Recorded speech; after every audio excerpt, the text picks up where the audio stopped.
Budget है, ambulance नहीं है, अफसर हैं, जवाब नहीं है, अस्पताल है, इंसानियत नहीं है, और शव है तो ई रिक्शा में लटक रहा है। एक ओर हम चांद में पहुंचने का डंका दुनिया में पीट रहे हैं और दूसरी ओर आम इंसान के जीवन में खामोशी है। जिस खबर को आप सुनने जा रहे हैं उससे पहले आप अपने दिल में हाथ रख लीजिएगा। एक घटना नहीं, सिस्टम और सरकार के मुंह पर तमाचा है। 4747 करोड़ रुपए सालाना का हेल्थ बजट और नैनीताल के मशहूर कॉर्बेट नगरी रामनगर में एक मरा हुआ इंसान एम्बुलेंस का हकदार नहीं। ये तस्वीरें देखिए, एक ई रिक्शा जिसमें रखा गया है एक शव, एक तरफ सिर लटक रहा है और दूसरी तरफ पैर। ये कोई फिल्मी दृश्य नहीं बल्कि हकीकत है उत्तराखंड के रामनगर में एक सरकारी अस्पताल की, और तस्वीर है 22 मई 2025 की। कहते हैं इंसान की मौत के बाद कम से कम इज्जत दी जाती है, लेकिन यहाँ तो मरने के बाद भी शरीर को नसीब हुई बेइज्जती।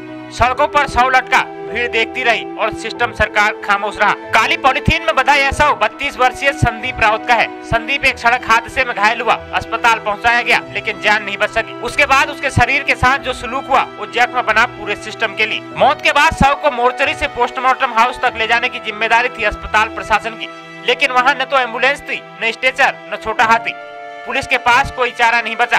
उन्होंने भी ई रिक्शा मंगवाया और शव किसी तरह मोर्चरी तक ले गए। संदीप राउत शायद मरते वक्त ये सोच भी नहीं सकता था कि उसके शव को ढंग से ले जाने के लिए सरकार इतनी मजबूर होगी। वो चला गया, लेकिन जाते जाते इस सिस्टम को एक श्राप जरूर देकर गया होगा कि इंसान को सिर्फ मरने तक मारो, कम से कम मरने के बाद तो उसे इज्जत दो। सीएमओ नैनीताल डॉक्टर हरीश पंत ने कहा, अस्पताल की एम्बुलेंस से भी शव को मोर्चरी तक छोड़ा जा सकता है। इस पूरे मामले की जाँच कराई जाएगी। डॉक्टर साहब, मंत्री जी, अधिकारियों, एक सलाह है, अगली बार जब प्रेस कॉन्फ्रेंस में हेल्थ बजट की वाहवाही करें तो इसके पीछे एक ई रिक्शा भी खड़ा कर लें, ताकि सनद रहे आपके सिस्टम में मरने के बाद भी कोई जिंदा नहीं बचता। शायद अगली बार किसी अस्पताल के बाहर खड़ा ई रिक्शा जरूर पूछेगा, साहब क्या इंसान की कीमत अब लोहा प्लास्टिक से भी सस्ती हो गई है? यह पहली बार नहीं है। इससे पहले भी हल्द्वानी से एक बहन अपने भाई का शव 300 किलोमीटर दूर सीमांत जिले पिथौरागढ़ ले गई। तब भी खूब जांचें हुई पर नतीजा सिफर रहा। एक बार फिर रामनगर की घटना ने उत्तराखंड के स्वास्थ्य विभाग की बदहाल स्थिति को उजागर किया है। दोस्तों, इस पूरे मामले में आप क्या सोचते हैं? क्या किसी शव को इस तरह से ले जाना उचित है?